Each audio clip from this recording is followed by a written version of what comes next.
podcast made by basketball fans for basketball fans. From the hottest takes, news, analysis, and passion for the sport that we all love, this is the Fast Break Pod with Finn James and Will Tremaine. Welcome into the Fast Break Podcast, the podcast made by basketball fans. For basketball fans. Finn James. Will Tremaine. Back again, another episode 18. This one, not going to lie, we're recording it on a Saturday. It'll go up a couple days later for New Year's plans. We're a little bit all over the place. However, an episode nonetheless to round off 2024. Well, Merry Christmas, by the way. Merry Christmas, bro. I know it was a few days ago, but yeah, what did I get to? I woke up, went for a swim, actually, surprisingly. Opened some presents with the fam, and then What did you get? Not much really. Gaming chair. It was pretty cool. Got a couple beach towels and some undies and socks. It's always a W. And then headed off to my girlfriend's family Christmas, which was interesting, and then got back at about 5:30 and down to Boxer Woodies. How about yourself, mate? Yeah, bit of back and forth between mums and dads. Woke up, had a nice family Christmas breakfast with the pops, my brother. Nice. And then we headed down to my mum's farm down south, and had a nice dinner down there. So Sweet, just bro. chilling with the family, bro. It's good times. Hell yeah, absolutely. That's what it's all about, man. Bit of family Exactly, bro. time. Not much about the presents anymore, man. As an older bloke. Yeah.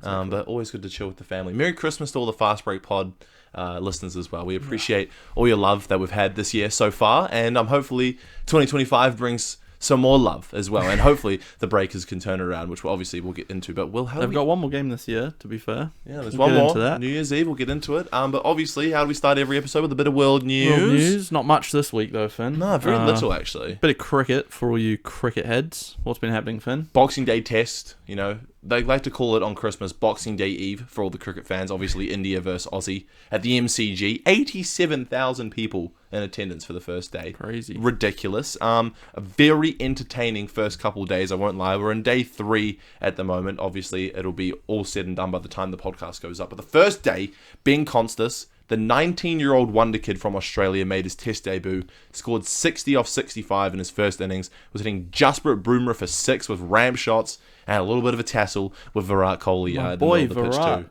How dare he? I don't know if my you guy, saw it, bro. but Constas was just walking back. Virat Kohli beeline for him for a little love tap. Constas must have done something to tick off Virat. Virat's Yeah, just he was slogging his bowler. Kind person who would never do such a thing. Yeah, you're just lying blatantly on the podcast. Steve Smith also with 140 runs in their first innings as well, so it looks like he's back in form. Aussie all out for 474. I think India are into bat at the moment.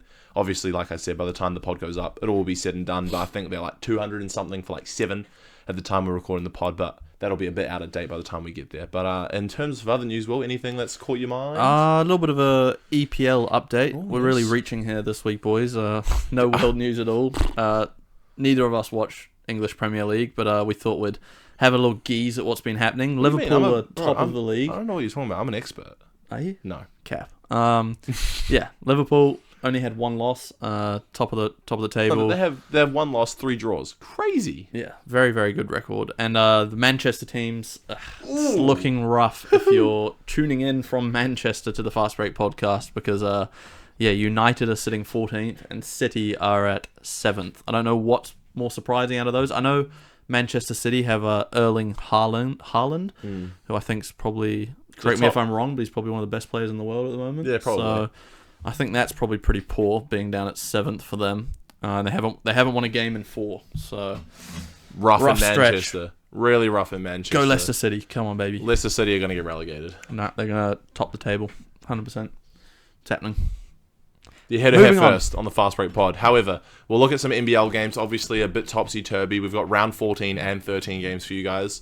If we start off, we had Tassie. From where we left off last week, I should say, before we got into it, on the 23rd, we had Tassie and United. I wasn't really sure how this game would go. A bit surprising, if I'm honest, Will. Finals rematch. Tassie got the job done in this one, 97-91. So that's a big win for them. That moves them up to 4th on the table. So that slow start they were having, they're kind of proving that was just a little bit out of the ordinary, and they're still that championship contending team that they were last year. Melbourne are now on a 4-game losing streak as well. So not anymore because they got the win later on in the round. That put them on a 4-game losing streak, which is very surprising. And they had 6 players in double figures, to be fair, but didn't matter. Obviously, I don't think anyone else on the team scored if you No. had those 6 in double figures. But yeah, pretty solid performance across the board. No one player really stood out in this one. It was just a good old traditional game of team basketball. Yeah, you'd love to see it. So it was a pretty good game to kind of pick off where we left off heading on to Christmas. Yeah. What was the next game of the round, Finn? Pretty Hawks, sure Kings? it would have been Hawks versus Kings. Sydney Derby. Yeah, Sydney Derby on Christmas Day. 111-108 win for the Hawks, who are obviously still top of the table.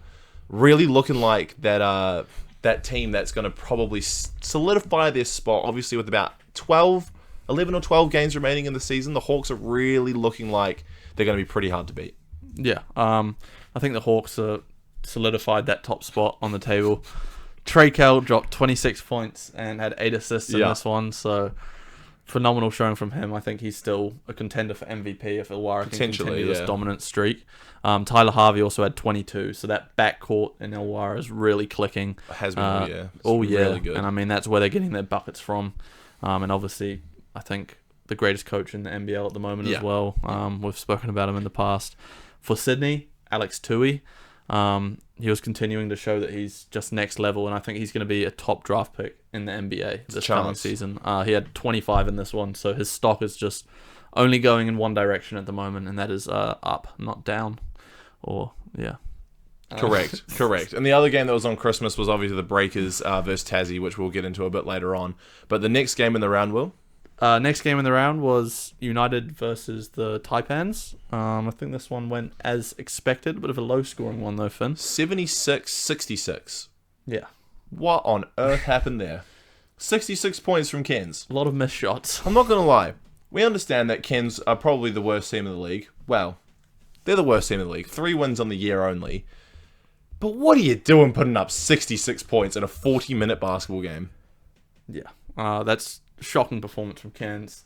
You'd come to expect that. They've consistently been the worst team in the league throughout the whole season. And, I mean, it's only really the Breakers who are now giving them a chance at finishing second to last on the table instead of last. So I think United should have handled this one maybe a little bit better. A little better than 10-point win considering they're top 2 on the table at the moment. Who stood out in the game for this one though, Finn? Surprisingly, Tanner Groves, 20 points for Cairns. Pretty good performance from him. Rob Edwards, outstanding display of how not to shoot the ball efficiently. We've talked about it all year. 2 for 12 from the field, only 6 points on the night from Rob Edwards. I would say nothing less than expected, but I was expecting more shots and a few more points. However, the efficiency continues to just be pretty woeful for Rob Edwards, which it has been all season, to be fair. Chris Golding led the way in this one for Melbourne with 19 points.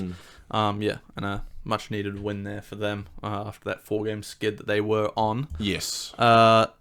What was the next game of the round, Finn? Brisbane and 36ers, could have gone either way, really, but Brisbane looked to be in some really, really good form. Obviously, a 111-90 win, so a 21-point win for Brizzy. Kendrick Davis, what on earth? He's still going crazy, Will. Yeah, I think he's definitely up there in MVP as well. It's a bunch of players that I think are still in the running. Obviously, Bryce Cotton's got a firm grasp on that trophy at the moment. Yeah. But if Kendrick Davis continues with these sort of performances, he's going to slot right in there.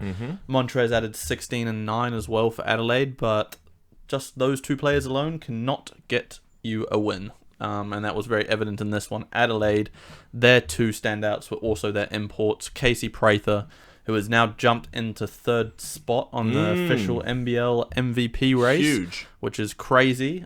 Absolutely rejuvenated his career. He had 36 in this one, and Keandre Cook, their other import, added 24. So those 2 got them over the line with a combined 60 points. Excuse me. Jeez, Casey Prather's been on an absolute heater, man. I think he's averaging almost 30 in his last 7. Yeah. Huge performances from Casey Prather, really throwing it back. We touched on it last pod as well. Probably the best season of his career in the NBL. I think so. And in the last 8, since the FIBA break, he's looked the best he has in his whole career. And obviously we had him in our top list in the small forwards, but he was aged well. Sort of down there. But, mate, he'd be a lot higher now, I'll tell you that for free. Probably be number 1. Brizzy continuing to kind of show some really good form, though, Will. Yeah, I mean, I think they've slotted into the top 6. Just under. Under. But then they're 500 now. Yeah, and they're moving. They're going up. So, I mean, if they just continue getting these big wins, I know there's another game we'll just get into in a second where they did actually lose. But, If they can go a little bit better than 500 for the rest of the season, I think they can slot into a playoff spot there. A big loss, though. Big loss. James Bateman, the man that's dropped 51 points, season-ending injury. I think he's tore his hamstring. Yeah. They've picked up a new player. I was trying to find out who it was. I'm pretty sure it was a former player from Tassie not long ago. It does slip my mind. I think not Josh King. Completely forgotten his name, actually. He played for Tassie not long ago, averaged about 18 in the league. 6'2" point guard. It's really poor that I've completely forgotten his name, because I literally had it on here before. But a solid pickup to have as your backup. Well, not a backup point guard, but obviously an injury replacement for James Bateman. So a really good pickup for Brisbane. Obviously, they did drop a game against Illawarra, Will. Yeah, this one was 102-84. Illawarra getting the win. I mean, if there's any team that they're going to lose to, that would be expected. I think it's Illawarra, who are obviously top of the table. Somewhat close, 18-point win. Lots of things Brisbane can obviously work on, but again, Casey Prather, 28 points on 11 for 18 shooting. He's almost like the new Bryce Cotton, just having a crazy stretch of games where he just cannot miss. Illawarra, none other than their backcourt, Trey Kell and Tyler Harvey, combined for 35 to get them the win. So solid outing from Illawarra, as per usual, Will. As per usual. However, the game of the round, which we obviously had all our eyes on Christmas Day, Breakers hoping to produce a Christmas miracle and break their losing streak against Tassie. Obviously over in Tasmania as well. I was really hoping we'd get a dub here. Tassie literally had a one-day break before getting back in action against us and their home fans. Well, Will, what happened? What happened? We lost again. Was this number 9? 8 or 9? 8. 97-82. Wasn't even really close. Well, it was. 15-point win. It was close until the back end of that fourth. Yeah. Like it's been in almost all of these games. I mean, the last game we played against, was it Adelaide, I think? Same situation. In the game right up until the fourth, and then just disappear, fall off a cliff, and we lose. So same one in this one. PJC tried his hardest. Obviously got in that scuffle like halfway through the game, I think it was, against Ruben Tarangi. Fourth quarter. It was fourth quarter? Fourth quarter. Why do I remember that being earlier? Maybe there was another one that I missed, but I'll be honest. I had the whole family around for Christmas, and we tuned into this game. Everyone was in my living room watching this, and, well, I'll tell you what, heartbreak really was, especially for me and my older brother. I'll be honest, the alcohol might have intensified my emotions a little bit, but hey, it was a good night nonetheless. But, yeah, like you said, well, PJC, 23-6 on the night. Yeah. He's trying his absolute hardest. Like, if the Breakers were a top 5 team in this league, he'd still be in MVP conversations. 100%. Matt Mooney doesn't help, to be perfectly honest. Ooh. He's looking like arguably the worst import in the NBL this season. He's shooting 18% from 3 since the international break fin. Crazy. Known for being a shooter, you cannot be shooting 18%. No, he's just a glorified version of Isaiah Liafa, in my opinion. Somebody who was on the Breakers for a couple seasons, an incredibly streaky shooter. Well, Matt Mooney's on a streak of missing. Taco Fulwell on the night, surprisingly not bad in limited minutes. 11 points and 9 boards. 16 minutes on the night. The only Breakers player with a positive plus-minus of 14. Crazy good game for Taco. About time. I mean, he has had some impressive games. I don't think, we said it last week. He's not been as bad as we said he was. Is he warming up to us, Will? 100%. Every game he's played, I've slowly grown to like him a little bit more. You know what it is that I've realized with Taco? It's very just situational. Yeah. Obviously, when you're 7'6", you gotta only be put on when the matchups are perfect. Obviously, on the night, only 16 minutes because Tassie, being a slightly undersized team, it made sense for him not to get a lot of minutes. But, a plus-minus of 14 was very positive. And, he's producing some decent numbers in very limited playing time. Yeah. And for Tassie, Jordan Crawford once again cooked us again. 26 points off the bench as well.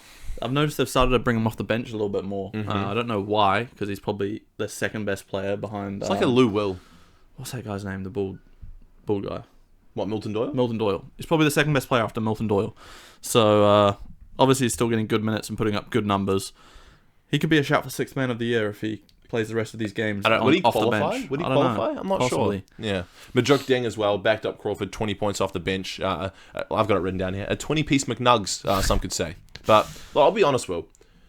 Tasmania have really found some form in the last, I'd say, month or so. They have, and I think we probably should have expected this. I was a little bit too negative. I was on Tassie optimistic. At the start of I was the season. very optimistic. You were. I mean, they are the defending champs, and we can't forget that. So they're obviously still contenders to win the chip. I think any defending champion across any league in the world, no matter what sport it is always going to be a contender for the chip the following season because they just have that championship DNA in them. Because like you said, really slow start for Tassie. Really. But they've obviously picked it up. So, like you said, that championship DNA And just with really showing through. teams like the Breakers just absolutely stinking up the gaff.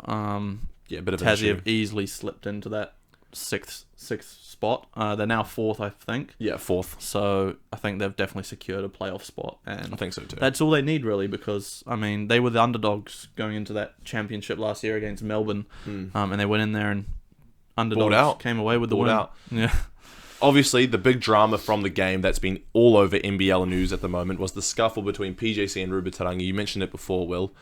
Into the fourth quarter, about 3 minutes left. Matt Moody, Majuk Den got into a little bit of a scuffle. PJC comes over to back his boy up, as you would, of course.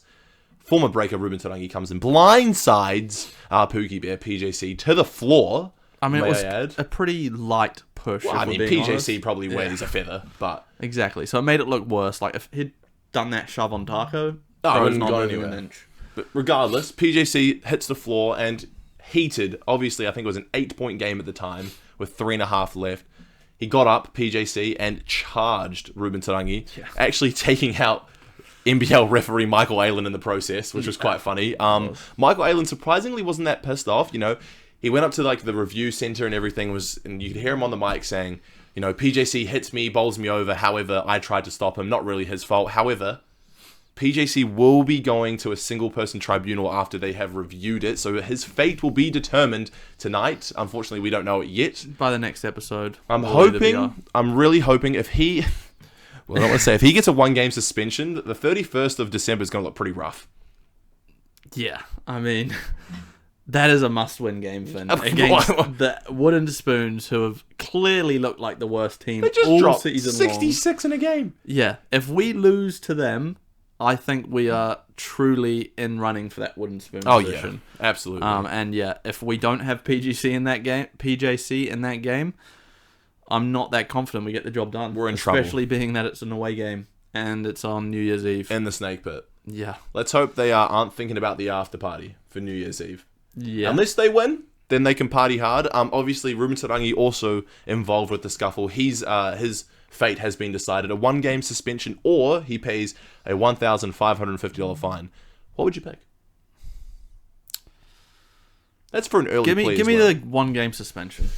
I ain't trying to lose $1,500 just like that, bro. Yeah, I don't know how much Ruben Tarangi's contract's worth, but 1-game They suspension. don't get paid that much, not like the NBA players. No. Well, I mean, to be fair, if this happened in the NBA, someone's getting fined like 50 bands. And he doesn't have that big of a role either on Yeah. Southeast Melbourne. So on Tassie, sorry. So I mean, it's not going to be the biggest loss in the world for the team. if Well, he he sits does down for a start. game. He was supposed to be Jack McVeigh's replacement. We all know how that's gone. Yeah. But yeah, 1-game suspension for Ruben Tarangi. Not the honestly, he probably just got a bit heated. Very unfortunate. Maybe if PJC was Taco Fall and he didn't get bowled over, then probably wouldn't have received a pretty harsh, a harsh punishment for what he's done. But nonetheless, 1-game suspension. I'm not sure who Tassie have up next, but I think they'll be just fine without him. Yeah. Moving on, let's get into the NBA news. Christmas Day games, one of my favourite times of the year. It's actually Boxing Day for us, so it's even more perfect, Dusty. Spend Christmas with the family and then spend Boxing Day with the boys watching the basketball. Just absolutely dust-mited up on a couch watching basketball all day. 6 Couldn't games think in a of row. anything worse, to be honest. So good. Excellent. So fun. Oh, it was unreal. And you know what made it even better? The games this year were really, really, really bloody good. Kicked off with the Knicks versus the Spurs. Wemby's debut. Can we talk about this really quickly? Because who on earth thought this game would have been this close? No, I think this was didn't. the game of the day in my books. I don't know, but we'll get into that. Obviously, the Spurs are sitting at 15-15, 500, But they have Wemby. 10th in the West. Knicks are about, I think they're 4th. I would have thought this would have been a pretty easy game in the Madison Square Garden for the Knicks. Wemby had other plans. I think Wemby's the second most entertaining basketball player on earth right now to watch. I've watched so many Spurs games. I need to ask you, who's number 1? Do I even need to say? Yes. Are you sure? Yeah. Parker Jackson Carter. Okay. Nope. Damian Lillard. Yeah, okay. Number one. Oh, who would have thought? Yeah. Who would have thought? But Wembanyama, I just love tuning into all the Spurs games just based off the pure fact that I could be witnessing history because that quadruple double is coming at some point. Oh, yeah. And just seeing him swat shots all over the place, I love to watch it. It's probably more fun than watching dunks in my books. No, I think it's ridiculous as well because wasn't he the fastest player in NBA history to reach 200 threes? Yeah, youngest. Crazy. He's 7'5". Let that sink in for a moment. And they're not easy threes he's taking. No, they're Bro's deep pulling pull-ups. from deep. Yo. 42 on the night, Will. Yeah, Along but he with was 4 blocks. I think he had 11 boards. Yeah, he did. He was absolutely crazy, but Mikal Bridges stole the show. Did not... Okay, Yeah. Mikal Bridges obviously started off the year. They tried to change his jump shot. It looked disgusting. He went back. But he said, fuck that. Let me get my old jump shot back. And he's honestly been in pretty good form since then. But 41 on the night from 41. Mikal. Power of friendship. Obviously no DiVincenzo anymore. Still the power of friendship. 41 on the night. Did a sally with a fan in the crowd. He was cooking, bro. The Knicks are a very dangerous team. They have one of the best starting fives in basketball. Cat has been cooking this year too, Cat may I is add. absolutely... He's a bucket. I think he's their best player. I'll say it now. I like him Over more Brunson? than Brunson in my books. Okay. But the fact you have 4 players who on any given night can go and give you 40 points. I mean, Mikal's had one. OG had one earlier in the year. I'm not sure if Cat or Brunson have had one this year yet, but I know they've obviously had 40-point games in the past. Yeah. So having 4 players that can just go out and give you 40, I mean... And then you have Josh Hart, who's one of the top hustlers in basketball. I think he is the best rebounding guard in the league. Yeah, hands 100%. down. I don't even think that could be a debate. Maybe Luka if you count him as a guard, but Josh Hart is like 2 inches shorter than Luka. And he's also grabbing O boards. Yeah. Pretty sure the game ended with the Knicks with the ball in their hand with about 40 seconds left. And I'm pretty sure Josh Hart pulled down 2 O boards. The Spurs didn't even have a chance to even tie the game up. Yeah. But moving on from that game, second game of the day was the Wolves-Mavs. Wolves were leading pretty big for most of this one. I think Luka got an injury early in the game. Yeah, and he, by the way, is going to be reevaluated in January. Quite late January, too. Yeah, so this could be a really big thing for the Mavs that could really hinder their season. Obviously, they have Kyrie Irving and Klay Thompson. You know, a pretty decent backcourt there. Don't mention Klay Thompson. I don't mind Klay. You still think he's good? He's okay. He's so washed. He's still serviceable. He's washed, but he's serviceable. I'd start Quentin Grimes over Klay Thompson. That's how bad he is in my books. Fair enough. But they have Kyrie in this one. And how many points did Kyrie drop in this leading comeback? 39, and he almost led them to the comeback win. He went on an absolute heater in the fourth quarter. Not good for me having Wemby and Kyrie both with crazy games because I'm playing Adam Singer on fantasy this week, who happens to have both. But anyway, almost led them to the comeback win, but the Wolves held off to get a big win in this one. I think they were the underdogs, and they've obviously been struggling a bit this year. Which is surprising, because I thought they would have been in for a pretty good season. I thought Julius Randle would have been a solid fit on the Wolves this year, and obviously he's had his fair few pretty good games. Obviously hit that game winner early on in the season. But the Wolves, something might not be clicking in Minnesota I think it speaks volumes to how good Cat is, really. Yeah. I mean, especially what he's doing on the Knicks now as well. People seem to have forgotten that he was, he was clearly that third best center in the league for a while behind Jokic and Embiid. Probably one of the best shooting bigs in the league as well. I'd say the best Probably. big man shooting big. I mean, Wemby's kind of arrived now as well, but it's close. Very, very close. And obviously, another game of the day, which was more entertaining than I thought. Philly have been struggling all year, facing the Celtics. I'm pretty sure, was it in the Garden, TD Garden? Yeah, I think it was. Pretty sure it was in TD Garden. The Celtics came out in all Christmas spirits with red accessories to their green uniforms. I liked it. I liked it too. There was I actually want to get into this. Before we get into this Philly game, well, I got to ask you, how big a fan of you were Christmas Day uniforms? I love back them. in the day with Adidas So as the NBA sponsor. They were so nice to watch. I don't know loved why it. we got rid of them. I mean, all they had this year was a bloody snowflake on the back of their jerseys. I mean, as if that's doing anything. I was a big Bring them fan. back. Obviously, it was an Adidas thing. When Nike took over the NBA deal, I think 6 or 7 years ago, maybe more, they completely wiped them. They bought in a brand new sort of era of jerseys with City Edition jerseys, statement jerseys. What was the other one? Earned jerseys, I think as well Icon? from icon. You know, they changed up the game. Completely scrapped Christmas jerseys. Personally, I was a huge fan of them. I think they looked awesome. And LeBron James actually took to Twitter not recently. I think might have been on Christmas Day. Obviously, he got a game in as well, which we'll get into very shortly. He came to Twitter and said, bring back the Christmas Day uniforms. Something about walking into that locker room and looking at your Christmas Day uniform felt very special. Yeah, and also, like, Nike just really haven't done anything to stand out in the jersey department since they took over. I mean, Adidas, they didn't just have the Christmas Day jerseys, but they had remember the nickname jerseys? They were so sick. Those were so cool. And then also, I was a big fan of them. This might be a hot take. You guys might disagree with me, but those Cavs jerseys that they had against Golden State in the playoffs, yeah. the short ones, yeah, the black ones with the gold. I love those. They were really those cool. Those were cool. I mean, they don't even I haven't seen anyone with short sleeve jerseys. They don't have them anymore. The Adidas ones were last. Clippers had some baby blue ones back in the day as well, which was so fire. Yeah. Bring them back. But Nike have been pretty boring, in all honesty. Bring back Adidas. I think they should bring them. I don't think they need to bring back Adidas. I think Nike just need to be a little bit more innovative with their jerseys, especially on Christmas Day. And when the face of your league and LeBron James is taking to Twitter to complain that there isn't Christmas Day jerseys, Nike need to take that and be like, okay, if LeBron's saying that we need to do this, then maybe next year is a time they might give it a go. Yeah. I reckon it's a no-brainer. I mean, they've got so many different places over in China where they can just get specific type of people to make them their jerseys and their shoes by orders of LeBron James. They should take advantage of that and get on with it. Absolutely. I think it's a good idea, personally. But anyway, back to what I was talking about before. Philly and Celtics. 118-114 win for Philly. Pookie Bear, Paul George, 12 points, shot like poo. He hasn't been very good this year, I'll be honest, team. He's still behind me for obvious reasons. However, hasn't been in very good form. Joel Embiid played in this one as well, which is a big help. But Tyrese Maxey just continuing.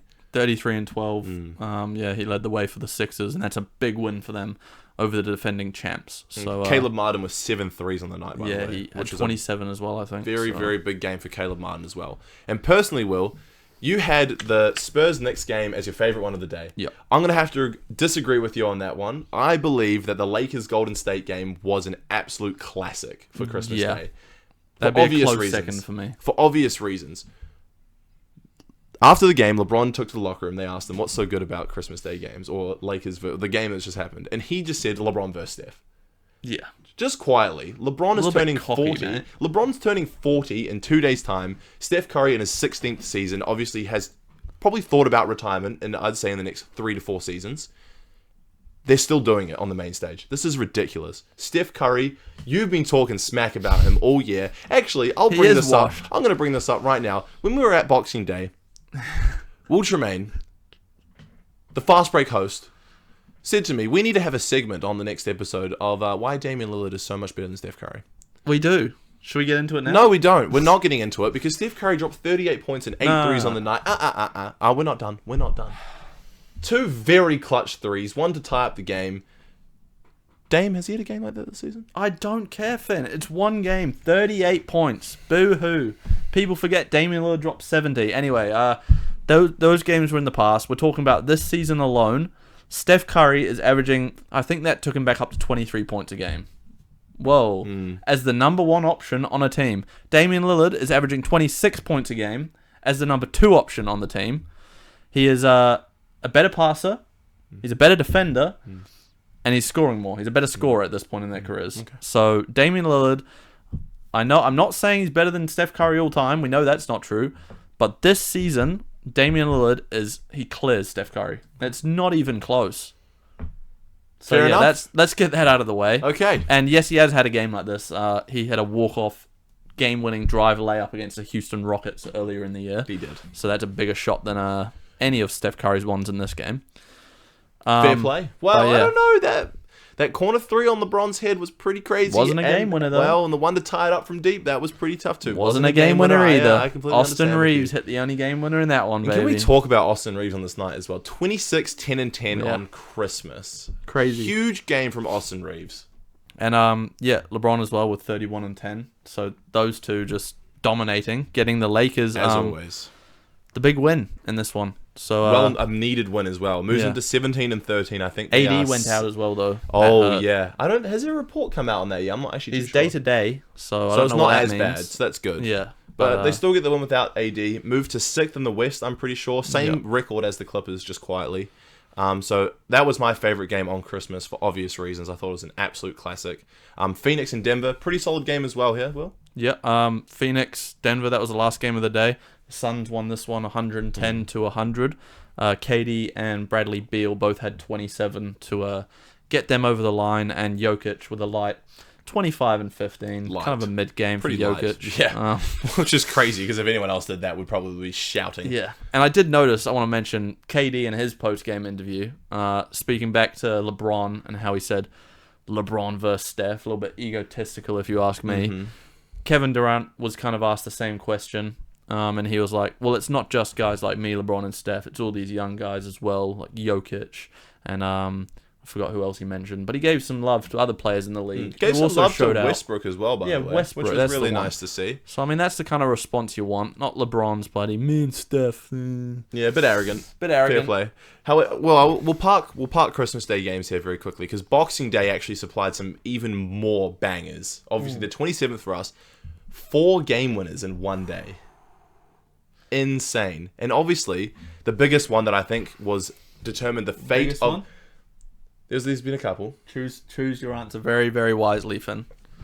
Okay, well, I know which one you're going to pick. However, I'm going to talk one in retrospect because I think there's one that was more important than you think. Jaden Ivey's game winner against the Sacramento Kings determined the fate of Coach Mike Brown. Ooh, I didn't think of that. True. Jaden Ivey, an and one 3-pointer to get the 1-point win over the Kings, and Mike Brown loses his job a day later.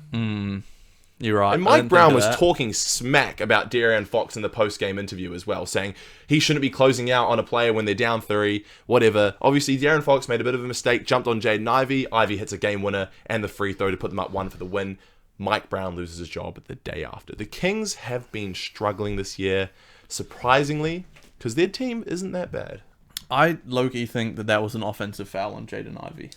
When I was watching the replay of it, Yeah? I know they made it a new rule this year or something that A few years player ago. shooting can't jump into the player. And I think he very clearly pump fake, got De'Aaron in the air, and then kind of went sideways into him. De'Aaron did come down with his arm, so I could see how it went either way, but looked like a bit of an offensive foul for me. So that's why my game winner of the day was none other than Scoot Henderson. Absolute beast. This guy is going to be going number 1 in everyone's redraft. Oh my God. From the 2023 redraft. Give it 2 years. No. 2024 redraft? 2023. Last year. Yeah. Wait.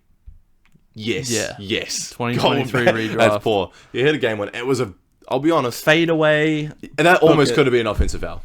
No, what? The push off. You're crazy. Okay. No way. Scoot with a game winner. And also, I don't think we mentioned it in previous episodes, but Anthony Simons hit a game winner as well, not too long ago. Yeah, he did as well. The He hit a walk-off layup. Yeah, the walk-off layup. So, a very good bunch of games yesterday, of course. And Tyler Hero Tyler and Hero Jordan with Poole. the game winner as well. Jordan Poole too. Damn, Tyler Hero, he's been hooping this year. He has. He's been the best player on the Heat. Oh, by a country mile. And I think he's clearly told that front office that, kind of given them the nudge to move on from Jimmy Butler. I think it's He's going to that happen. guy. I think it's going to happen a lot sooner than we think. I think Jimmy said he wants to be gone by February 6th.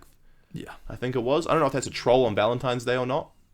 But Jimmy's probably going to be on his way soon. Bam having a pretty average season too. But Tyler Hero's still doing his thing. Obviously against the Magic in a close one. To be fair, this shouldn't be a close game. Magic don't have Paolo or Franz. No. And the Magic are still holding their own against some pretty He good got teams. Goga Batadze, though, Finn. And Jalen Suggs. Cole Anthony? He was cooking the other day. Yeah, man. They're playing some good hoops considering they're undermanned with their 2 best players. Yeah. Still, I think 4th or 5th in the East. Yeah. Without their 2 best players. Very impressive. I think Paolo might be 3 weeks away. Oh, thank God. Franz a little bit more further, obviously, down the line. They literally have the exact same injury with that oblique strain or pull or whatever the hell it was. I need you back, Paolo. I need you back now. The NBA is heating up, and I'm loving it. And something that I'm also going to be loving as well. Kawhi Leonard.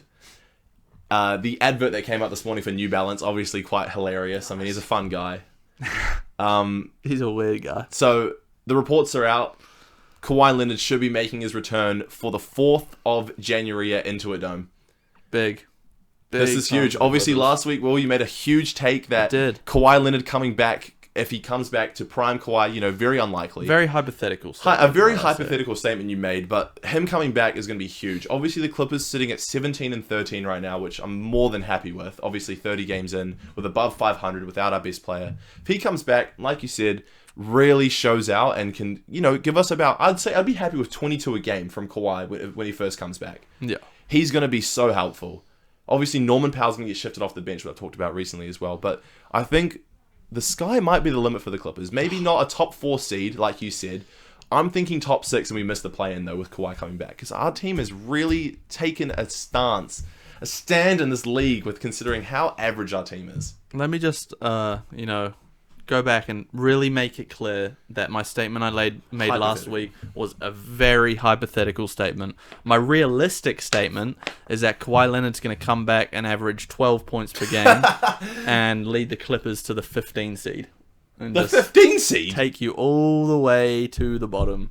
Number 1 draft pick, and the Clippers get Cooper Flag, though. So no, we don't. Happy to be about... It would go straight to the Thunder. It would. Yeah. Oh, well. We talked about that earlier on in the pod, too. Obviously, we start off a bit slow. At least you have Amir Coffee. So. Yeah, that guy's cooking. But yeah. NBA, we love it. Obviously, there's going to be a bunch more games. LeBron turns 40 in 2 days' time, which is absolutely ridiculous. And it's all just heating up. And I couldn't be happy with how the league is shaping out because it's been super entertaining, of course, already. And the All-Star game, only about a month and a half out. Obviously, further on down the line, we're going to have our All-Star picks. We're not going to do it this episode, though. West this episode, is so stacked. We've got another draft for you guys, and this one is a lot more fun. We think these are fun, so we're going to keep up with them. We're going to keep rolling them out. The Kiwi Sportsman draft was a lot of fun. We're doing it a little bit differently in this one. Instead of having a coach and a 6th man, we're just going top 5. Starting 5. Well, what are we doing this week? This week, we're doing none other than cartoon characters. Massive. So it can be any cartoon character from a movie, a TV show, don't matter, as long as they're not a real, non-fictional character. Yeah, they have to be played in the cartoon. Picked. Yeah. Essentially. Anyway, as always, we will do a paper, scissors, rock, a 1, 2, 3 shoot to get us started. I'm pretty sure I have, and maybe it's your turn to win. It's about time I win one. Oh, wait, 1, 2, 3 shoot. Yeah, I did that. I just did rock. Okay, so, well, yeah. You know what? I'll give it to you, bro. I'll give it to you. That was a rock. Do you not see it? Yep. The fist stayed closed. closed. I think the thing is, I've won every draft so far, so... Okay, he's giving me the pity first round pick. I'll take it. Yep, because... Who are you going first? First pick. None other than, and this is just purely for, and I'll quote my good friend here, Finn, vibes. For vibes. And maybe a little bit of a boost for the other 4 teammates on the court. I'm going with Lola Bunny. No! You had one of my picks! You would! Lola Bunny at my 3. No! Put it in there. She's on the team. Yeah. We're not losing with Lola Bunny. You had... That is vibes. You've taken my pick. She was on my team. Were you going to say that's vibes as well? Of course I was! Oh, mate. Oh, I love that. That just makes me feel all the more better. All the more merrier. Okay. Christmas times. My first pick. We're going straight to point guard. Okay. And I don't know if anyone's going to be able to guard this guy. My point guard is going to be the god of basketball from the regular show. Fair. Very fair. The god of basketball. Okay. And if you don't know what that is, it's from the Slam Dunk episode on the regular show, and he is the god of basketball. Nice. Who's going to guard him? You tell me. Lola Bunny will clamp him up, so I'm not too worried about that one. You might get too excited. Next pick for me. Mm-hmm. I want a big, figure, kind of an immovable force down low in the paint. Uses their weight distribution very well. None other than childhood favorite of mine, Winnie the Pooh. Oh! Get on my team, Winnie the Pooh. Opposed to it. I like it. A big teddy bear down low. He'll hug your player to death. Okay, fair enough. Well, my power forward spot. This is a great pick, in my opinion. We're going to Peppa Pig, but we're not picking Peppa Pig. We're picking Daddy Pig at my power forward spot. Do you want to know how tall Daddy Pig is? No. So there was rumors that he was 15 feet tall. However, they have updated it. He's 6'6". Daddy Pig's 6'6", probably 700 pounds. He is more dominant than Shaq, in my opinion. Daddy Pig at my power forward. Okay, I'm going to combat you here. Mm-hmm. I'm going to go to my power forward position. I don't think I'm going to match you for size, But at the end of the day, I'm playing a pig. So how smart can they be? Mm. And I might just laugh you to death. Okay. Because I'm taking Peter Griffin. Fair play Peter on Griffin. that. He's going to also bring vibes to the team. We got Lola Bunny and Peter Griffin. Some comedic, chemistry comes to the team. Okay. Moving on. Who you got, Finn? Well, I'm going to go to my small forward spot. And look, if we're allowed to take weapons and gadgets on the court, this is a great pick. Because we're going with Rick from Rick and Morty at my small forward spot. If he's allowed to take anything onto the court, I think this is a godly pick. Yeah, that's a good pick. Mm-hmm. Oh, I'm a bit lost here now, Finn. Yep. Got point guard and shooting guard to go. Mm-hmm. I think I know who I'm going to take as shooting guard. All right. Good luck stopping this guy. Probably the fastest person. You're not going to catch him on the court. At shooting guard, give me Roadrunner. Roadrunner. You know what's funny, Will? You know what's real funny? What's that? My shooting guard might be just as fast as Roadrunner. Oh, I know who you're going with. I'm going with Dash. Yep. From The Incredibles. Yep. And I think that might race. cancel each other out there. I think True. that is a great pick to try and to catch down Roadrunner up the court. Yeah. I like that. How do you feel about that? I like that a lot, Finn. It's a good pick, isn't it? Point guard. Mm. Oh my god. You stumped me here. Yeah. I'm honestly lost. Yeah. Who to go at point guard? Give me Harry McClary. From Donald's and Dairy. Harry McClary. There's no way. Does that even count? They're from a book, aren't they? It's a cartoon. It's a cartoon. There's probably an animation. That's how lost I was, guys. Harry for who to McClary. pick. What was my first thought as a child? Harry McClary books. How on Get earth? on my team. How many names did you have written down? Because you clearly didn't have 5. I didn't have enough, no. Harry McClary from Donald's and Dairy at number 5 at your point guard spot. At my point guard spot. I might take the L this week. But Lola and Peter, they might carry me to the win. Mate, my center position is going to absolutely cook Winnie the Pooh. Winnie the Pooh, he'll just spread honey. And over I you. actually mean cook as well. Oh. Because I'm picking Elizabeth from Shrek.